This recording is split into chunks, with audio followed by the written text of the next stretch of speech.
Nikki. Nikki asks, is the Commando 8 or the TBS Tango 2 better? What other controller can you recommend? Max 200 euros. Nikki, the good news is that with a max of 200 euros, you have a lot of great choices for controllers. The Tango 2's, the big advantage of the Tango 2 is that it has built-in crossfire. So if you fly crossfire, the Tango 2 could be a good choice. Obviously, you can get whatever other radio you want and put a crossfire module in it, but having the crossfire module integrated is kind of nice. The Tango 2, the big disadvantage of it to me is that it doesn't run EdgeTX or OpenTX, the open source firmware that most other radios used by people in FPV run. And what that means is that you rely on TBS as the bottleneck for the development. I don't want to mischaracterize the situation. In the past, I thought that only TBS was doing the development on the firmware they use is called FreedomTX. It is derived from OpenTX, but it is not OpenTX. In the past, I said that TBS was doing the development and was told that that was not 100% true, that there was a procedure whereby open source developers could submit code for inclusion in FreedomTX. And so I will back away from those details because I don't want to get them wrong and I don't want to mischaracterize them. But the bottom line is that only TBS can publish this code. And TBS is the sort of final bottleneck as to what code gets into FreedomTX and when that code is released. And my observation from the outside, whatever the reason is behind the curtain, my observation from the outside is that FreedomTX is a lot slower to develop and doesn't have a lot of the features, etc., that EdgeTX is adding. So a big drawback for me with the Tango 2 and the Mambo is that they run a firmware that is not sort of on this sort of cutting edge of what EdgeTX is doing. Now, a lot of the stuff that EdgeTX is doing is related to ExpressLRS. Not all of it. And so from that perspective, it's not relevant for the Tango 2. Or is it? Because the Tango 2 can also have an ExpressLRS module on the back. Some people would think that's heresy, but you can do it. So to me, I would like a radio that runs EdgeTX, and I would shy away from a radio that runs sort of FreedomTX, which is kind of locked down, and you can't just wait for the EdgeTX devs to put out a new firmware and flash it.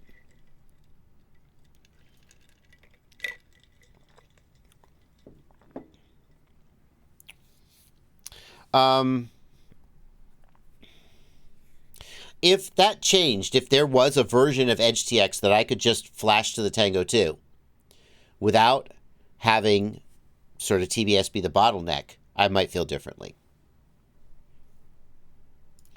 Stefan32 says, I got a Boxer to replace my Mambo only because of FreedomTX. Yeah.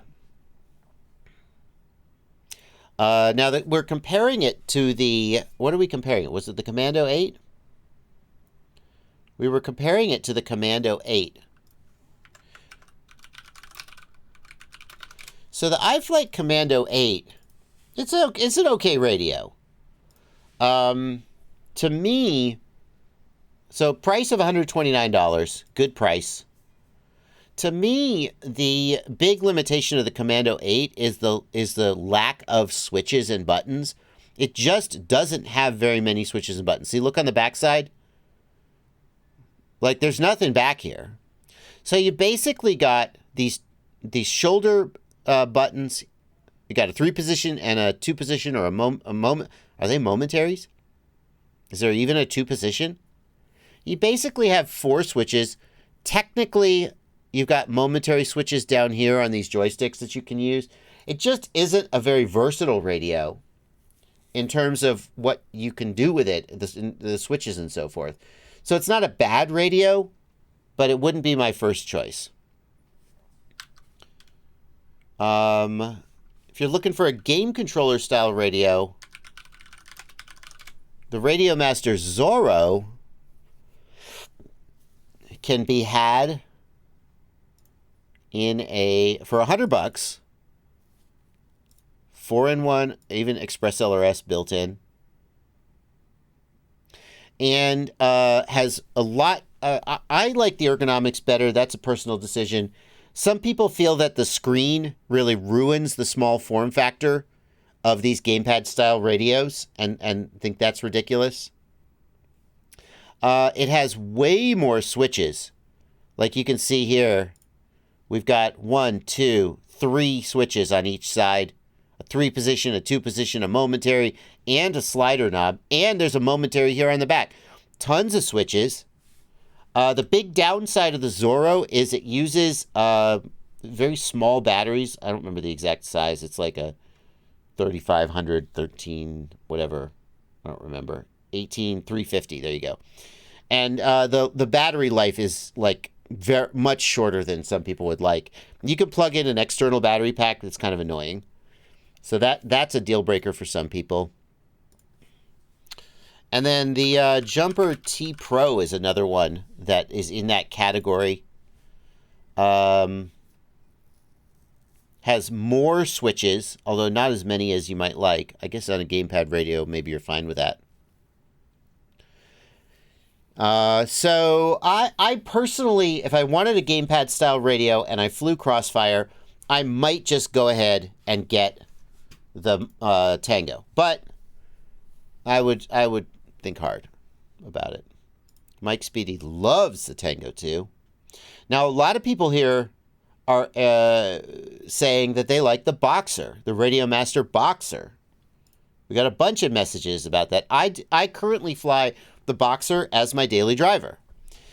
But if you really want a gamepad style radio, you may not want the Boxer. I think the Boxer is very good. Loving my Boxer. Bad for Life says, I've got a Tango 2, a T Pro, and a Commando 8. The Commando 8 wins by far, but I like the smaller gimbals. Bad for Life, how do you deal with the limited... I guess, I mean, if you only need, like, an arm switch, an angle mode switch, and a turtle mode switch, yeah, it could work. It could work. Brian Lewis wants to know, what new OpenTX features pertain to FPV drone flying that aren't available through stuff like the ExpressLRS Lewis script? So I have to think. Part of it is just that I like to be up to date. And I don't... So, like, for example, here's one. I don't think this has changed. Tell me in the chat if I'm wrong, if this has changed. But at least for a long time, and possibly through to the present, Tango 2 can't run a Ghost module. Tango 2 doesn't have any support for the Ghost protocol. Or if it does, it didn't used to. Okay? So if you had a Tango 2 and Immersion RC releases the Ghost module and you're like, yeah, I'll try it out. Tango 2 has a module bay. The Ghost module will plug into the module bay. The software doesn't support it. EdgeTX and OpenTX, they released support for Ghost. Immersion RC worked with the developers so that on the day that the product released, the software was there. But Tango 2 users didn't have access to it. And I think they still don't.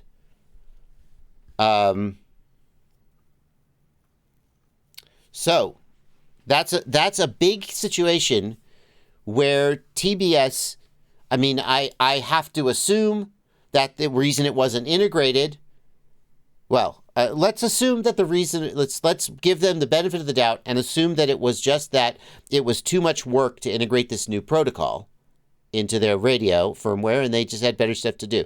Fine. Even with no malicious intent, like obviously you could also imagine that they were just like, hey, this is a competitor, we're not gonna touch it. But even with no malicious intent, their customers didn't have access to this if they wanted it. And I think they still don't. So HCX radios, I believe that they currently sample the gimbals at the native resolution, the native packet rate of the protocol. So if you're running at 500 hertz, your gimbals are sampled at 500 hertz, and it's all synced up and good. I don't think that the Tango 2 gimbals can sample that fast. Is that like a deal breaker? I don't know. Some people care, though. Some people care. Rauk FPV says, I had the Commando 8. After 2 weeks of using it, I sold it because the gimbals are horrible. The fan vibrates the radio. Overall, a disappointing radio. Zeno, how are you running Ghost on your Tango? Have you got the secret thing that lets you enable crossfire mode on the Ghost? Because that's the only workaround that I know of. For those who... Okay, now I can't just say that and leave it hanging. The Ghost module talks to the radio using the Ghost protocol. But the Ghost module can also receive like an S-bus input signal or a PWM signal. Or it turns out that when they were developing Ghost, it had the ability to take a crossfire signal from the radio. So Ghost doesn't support crossfire in the air, but it can take a crossfire signal from the radio, and that would make it compatible with the Tango 2. They disabled that when the product was released because I think that it would have just made Trappy scream, and they didn't want that. Anyway. So I'm being told that the Ghost TX can run in crossfire mode. I'm sure that they disabled that originally, and there was a secret, like, firmware that you could flash that would re-enable it. Maybe that changed and Immersion RC opened that up to everybody, in which case you can use Ghost on the Tango, but not because of anything TBS did. Fine. Alrighty, we're going to move on from this topic. One last question. Willie wants to know, do we really need 1 watt of ExpressLRS for freestyle? Define need, Willie, right? Do you really need 1 watt? If you are willing to run ExpressLRS at 50 hertz, then no, you probably will outrun your video with, 100 milliwatts or 250 milliwatts of output power. I'm just making these numbers up, but you see you get the point. But if you want to run at 250 hertz or 500 hertz or 1,000 hertz because you feel like that latency is beneficial to you, then your range comes down and you need all the output power you want. The other thing is that the ceramic antennas have about 6 dB of reduced sensitivity, reduced whatever range, and a 6 dB reduction in the antenna sensitivity can be countered by a 6 dB increase in output power.